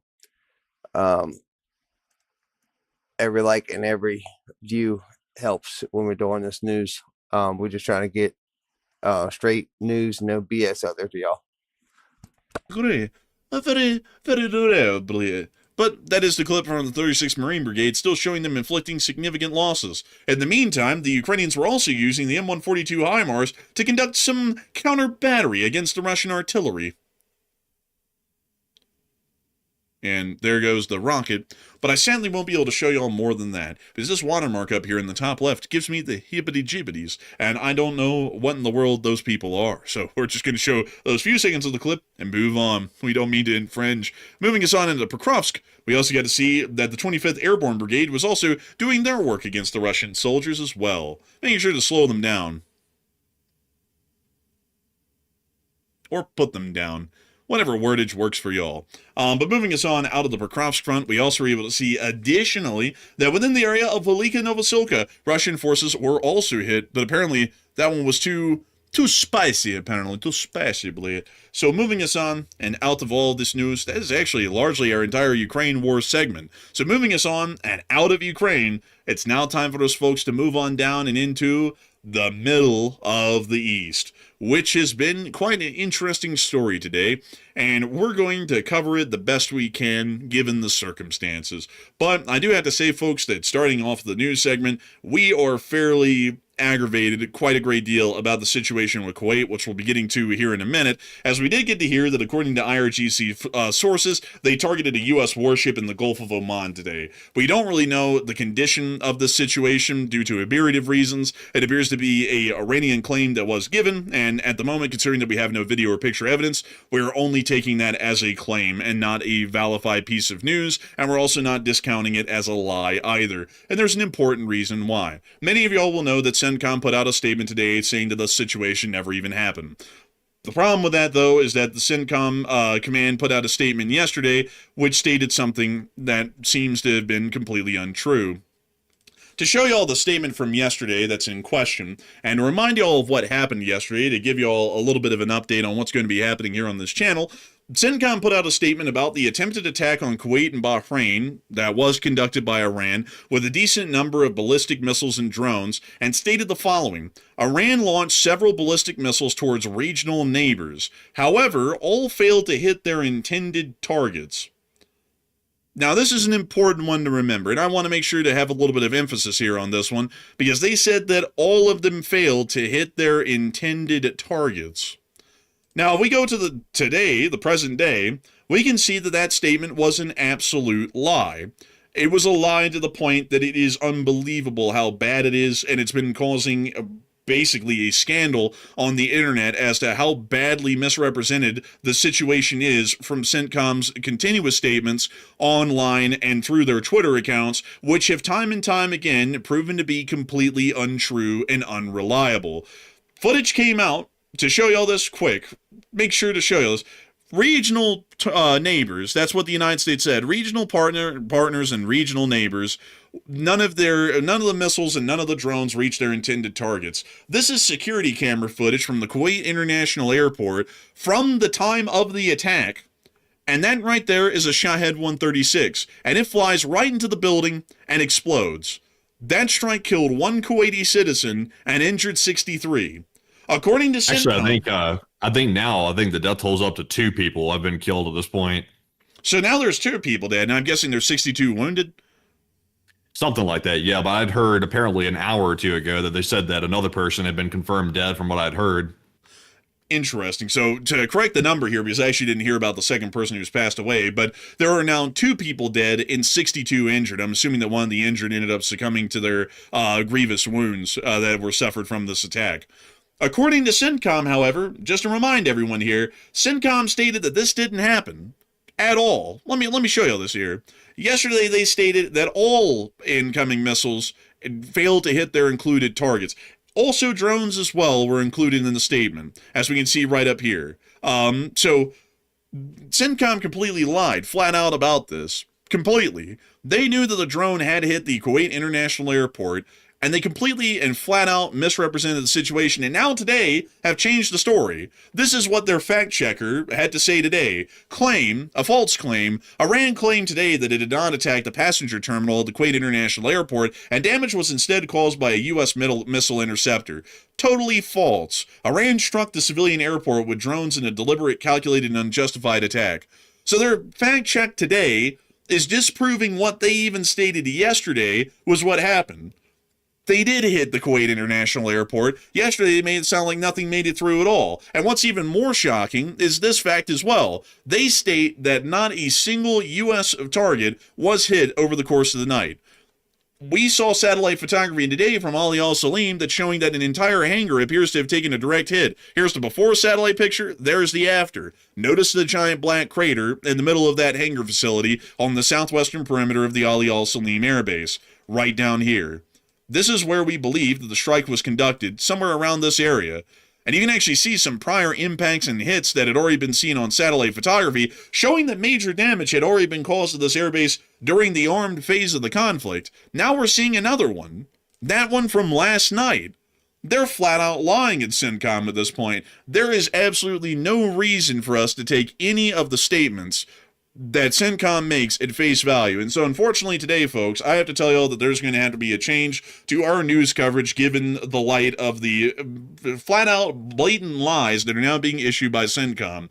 This channel will not post, cover, or report any CENTCOM statements as factual information unless if there is video and picture evidence that is standalone proof of whatever they're claiming. Outside of that, CENTCOM statements will no longer be taken at face value. They will no longer even be reported due to their lack of factuality, and we will not be using CENTCOM as any form of a reliable source or even a hearsay source due to their complete infactuality that they have been presenting for weeks, largely months, and this is now culminated in in them even lying about public incidents like mass casualty incidents at the Kuwait International Airport, and a direct hit that was once again sustained on U.S. forces last night, which there's clear and undeniable evidence of both, and yet they continue to lie about both until they end up being caught. And so right now, a lot of people aren't talking about the situation with CENTCOM statements and their blatant fabrications and falsehoods they've been presenting to the public, and whether they believe that CENTCOM can continue to be considered a reliable source. And Matthew, what are people thinking about that, and what are you thinking about that as well? Okay, so before we get into the poll real quick, by the way, I do have actually just perfect timing that apparently as there was new satellite footage, very high resolution that just came out of Ali-Al Salem airbase, showing that strike on the hangar in much higher definition. So let's take a look at this real quick. Let's see if this is indeed the case. So can you show us the picture here, the high resolution? There should be like a before and after picture here that we can see, possibly. Oh, yeah. So there's the before. Okay, so there's a before right there. So let's see the after now. And let's see here. And there's the after.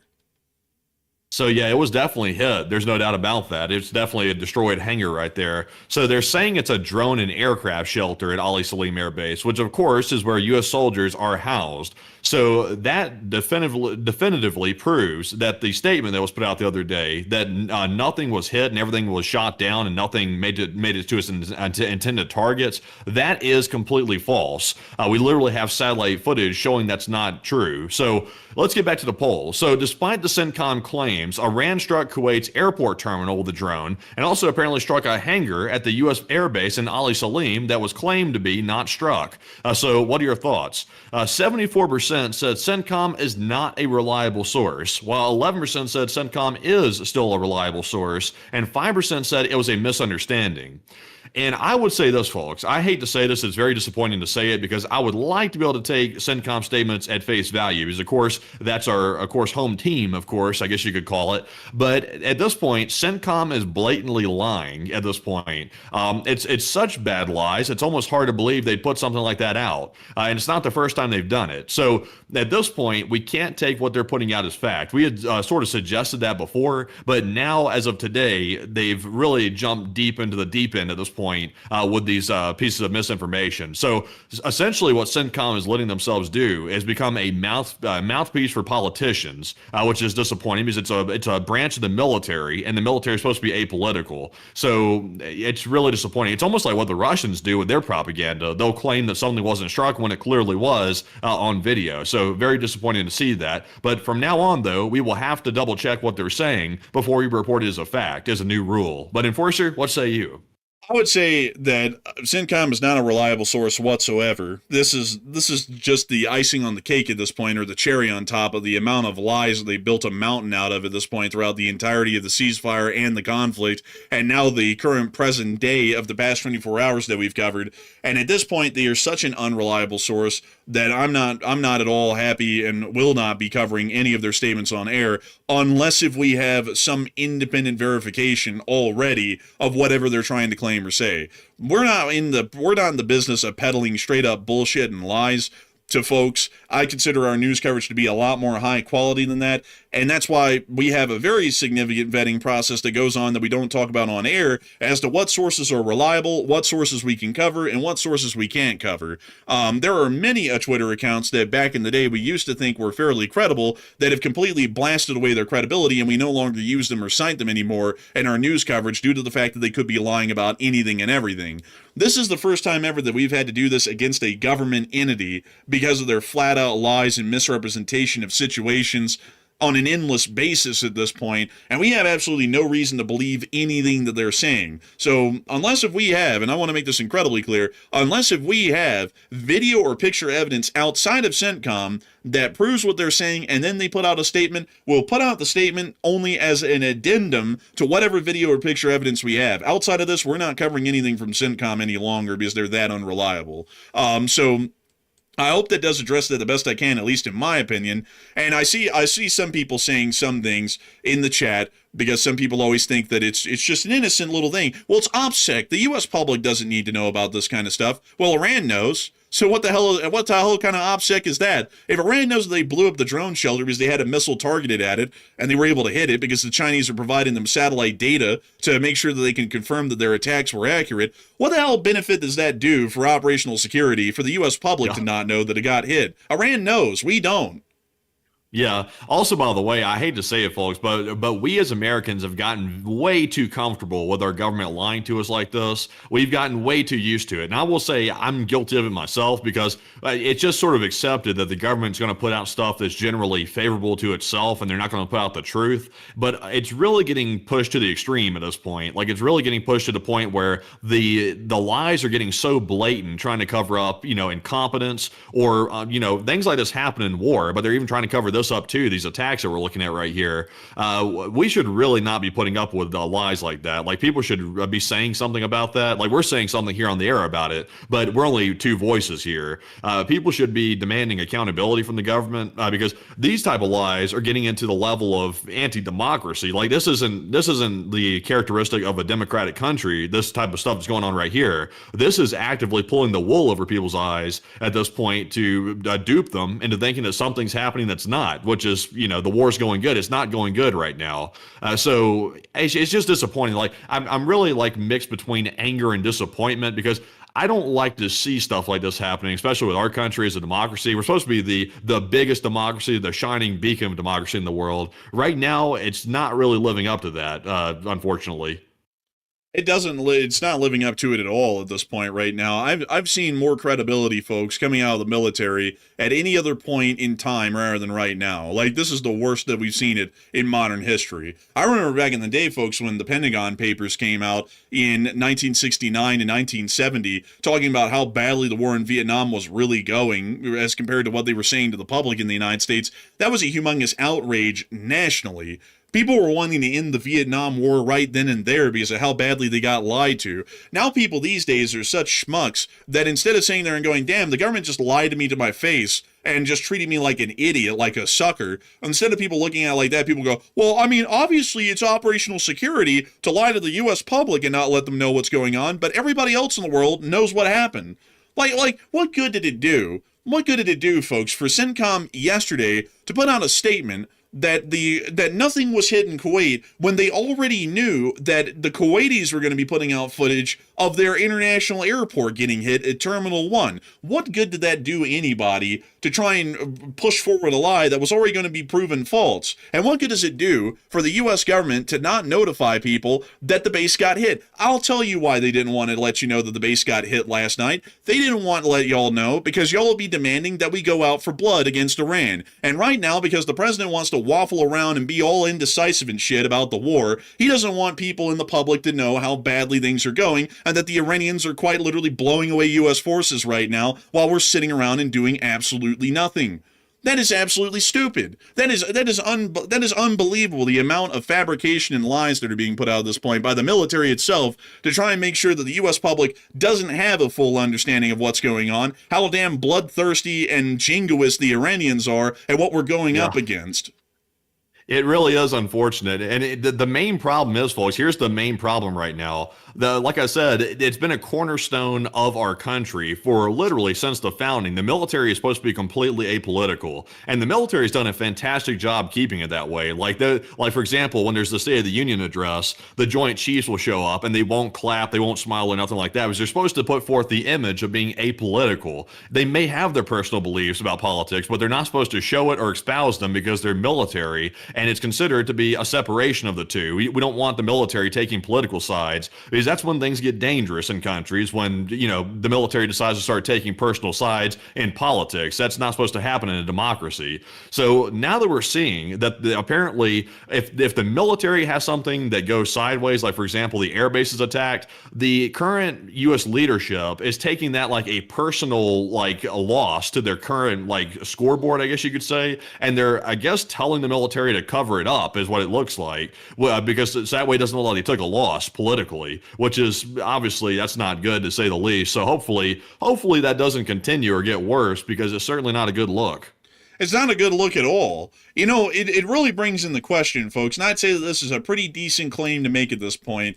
How in the world did that U.S. service member die up in Erbil? because they put out a statement saying that it was an American and a British guy, and they ended up just dying in a training exercise at a base that's been in an area under attack for weeks now. There's explosions going on in Erbil every other day from Iranian IRGC attacks, and for some reason in the midst of that, the folks at Erbil just decided at the joint base at the airport that now, in the middle of being under attack every other day, is a good time to hold a training exercise. And unfortunately, a U.S. service member and a British soldier died, but beyond them dying, there was no information at all that came out about the circumstances of how they died in a training accident, why they died in a training accident, or whether there was even an investigation being conducted into the training incident, which would once again verify it's a training incident. They just said that at face value and just left it for what it is.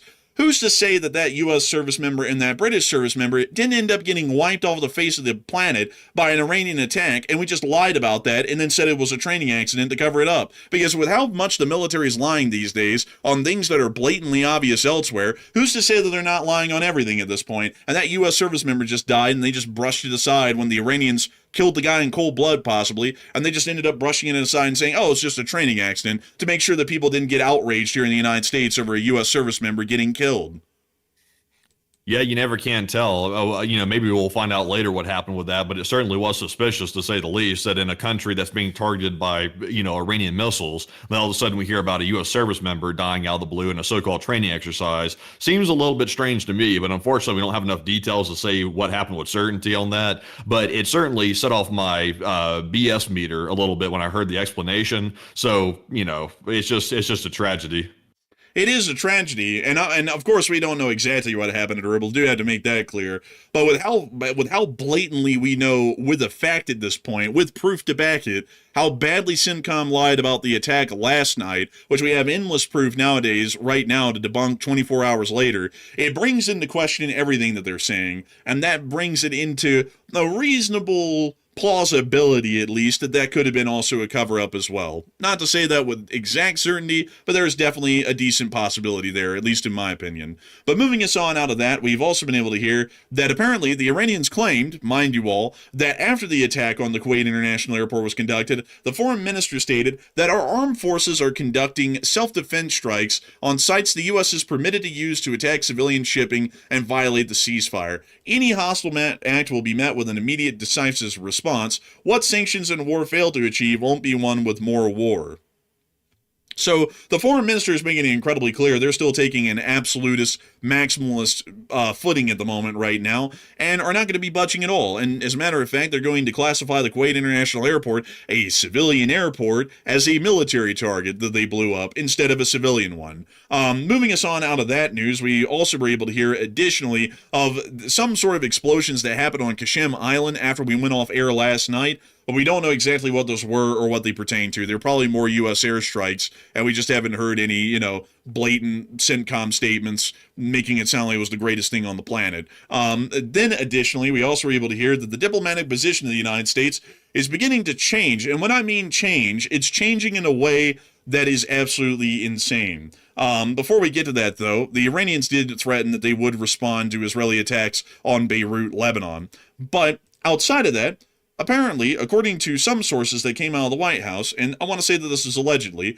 some aides say that the president stated that he won't resume an all-out war with Iran unless U.S. troops are killed. The president's reluctance to reignite the war suggests he might be willing to withstand smaller flare-ups for weeks or months to avoid a broader conflict in the Middle East. But U.S. officials said the repeated attacks have ratcheted up pressure on the president and cast doubt over the long-term viability of the ceasefire. The president, meanwhile, has said, allegedly, repeatedly, that he's on the verge of signing an end-of-war agreement that reopens the strait, dismantles Iran's nuclear work, and eliminates the country's stockpile of enriched uranium.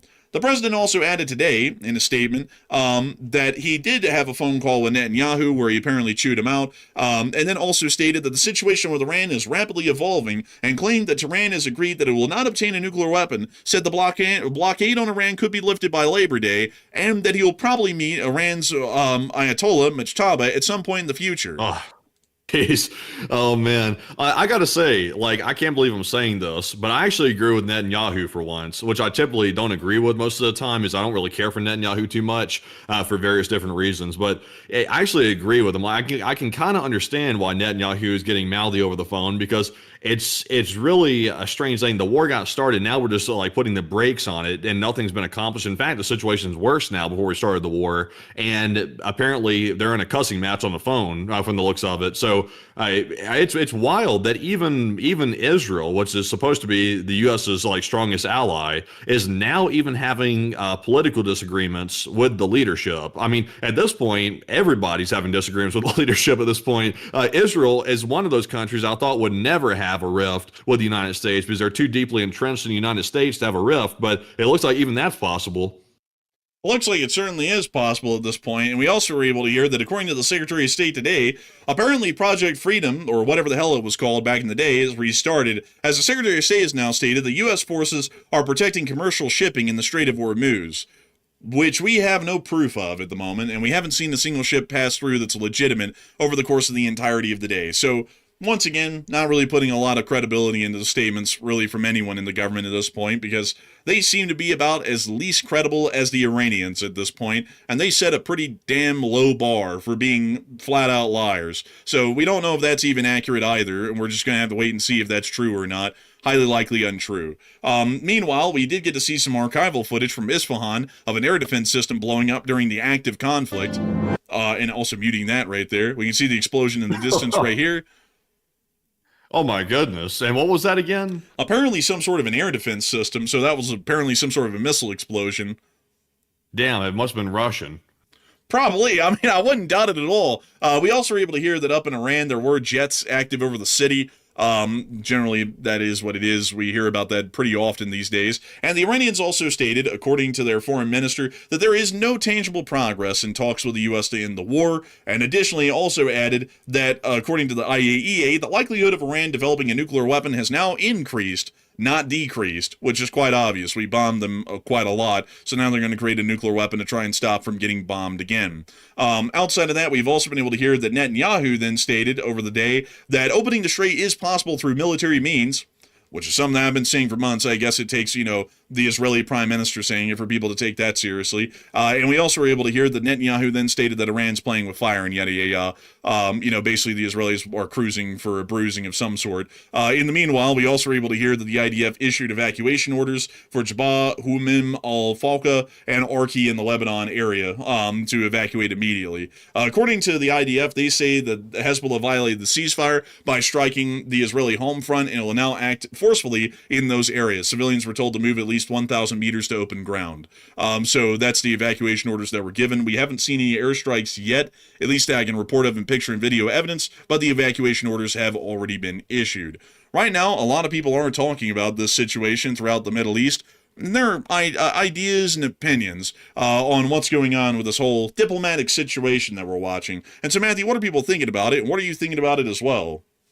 Okay, so this is about the situation with the United States, by the way, because right now the U.S. House of Representatives apparently passed a resolution today to halt military action on Iran. So just so everybody knows up front, by the way, this does not make it final. It's simply another step in the process. So now the House has voted on it and apparently passed it, by the way. It's going to go back to the Senate. The Senate's going to forward it to the president. If the Senate votes on it again and passes it through their stage, it's going to go to the president's desk, and it's obviously assumed that the president's going to veto it. Is why would he like allow something to go through that stops the war that he started? That wouldn't make much sense. So then he'll veto it, and then the Congress has to go through the process of trying to override the veto at that point.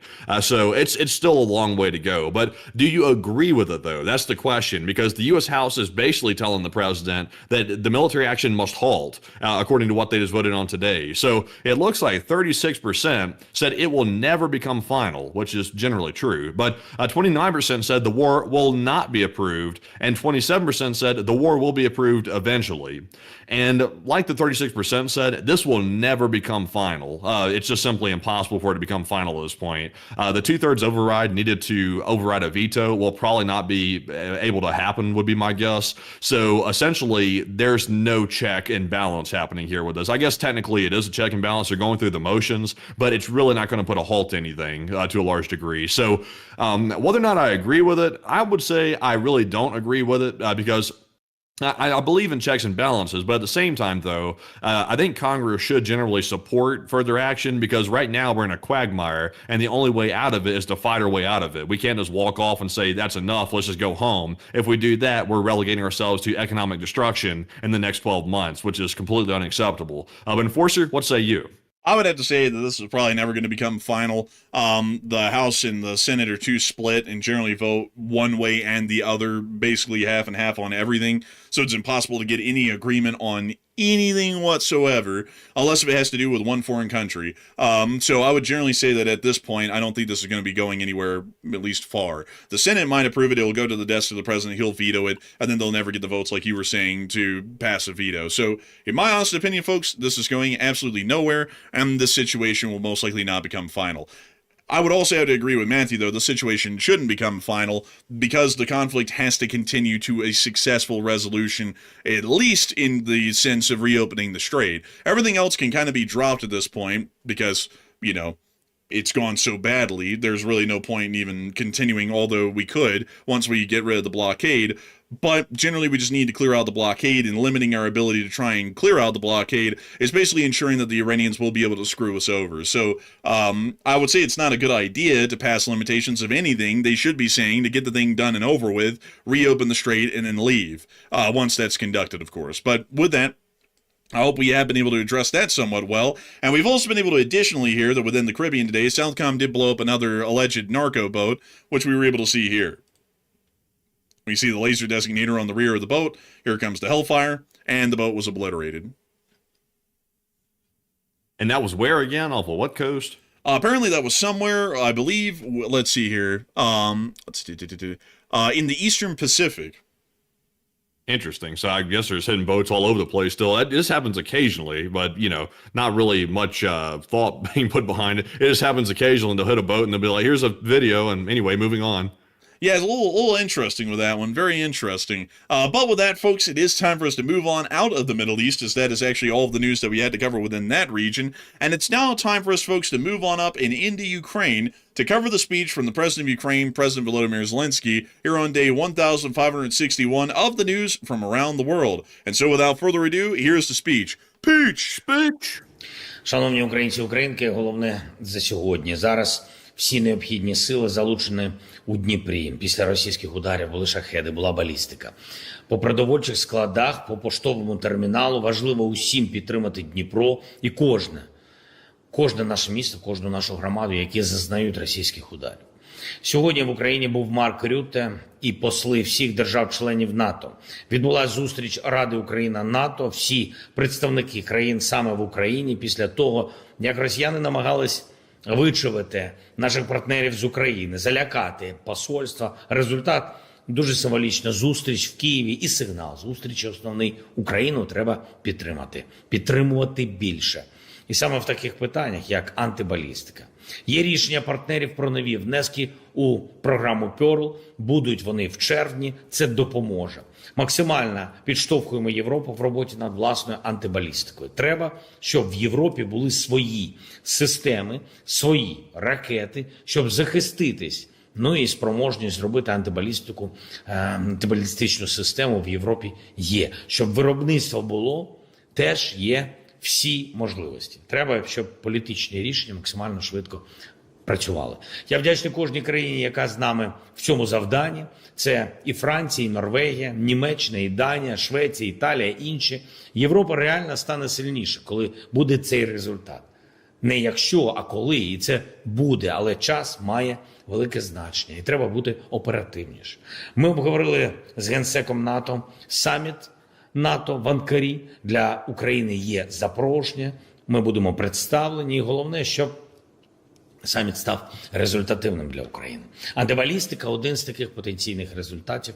Я говорив з Кіром, а сьогодні з прем'єр-міністром Британії. Ми готуємось до перемовин, готуємось до зустрічі. Це напрямок і про зброю, і для нашої оборони, і про нашу дипломатію, про нашу спільну дипломатію з Європою, щоб наблизити завершення війни.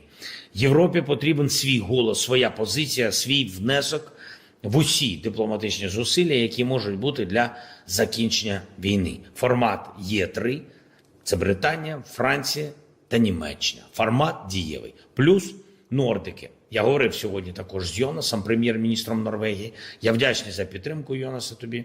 Звісно, Сполучені Штати. Щодня з ними спілкуємось. Дуже очікуємо, що від іранського питання вони прийдуть до питань європейських. Війну, яку Росія розпочала проти Європи, Росія веде проти всього демократичного світу фактично. І кожен має зробити свій внесок, щоб зупинити агресію Росії та постійні російські спроби дестабілізувати всіх навколо. І ще одне. Я хочу відзначити наших воїнів, які застосовують наші українські далекобійні санкції. Я дякую вам, воїни, за влучність СБУ, СБС, ССУ, ГУР, СЗР та інші складові, які залучені. Ви повертаєте російську війну в рідну гавань найбільш відчутно, і там ця війна і має завершитись. Україні потрібен мир. Я дякую всім, хто з Україною. Слава Україні! And that's the show for tonight, y'all. I hope y'all enjoyed the show. I want to thank everybody who dropped in all the chats. I really appreciate it. It means a lot. But anyways, make sure y'all drop a follow and subscribe. And make sure y'all hit that like button and hit that bell button down there so you get notified whenever we come on air. We'll be back on air tomorrow evening at 4:30 if we have breaking news. If not, we'll be back on air tomorrow night 10.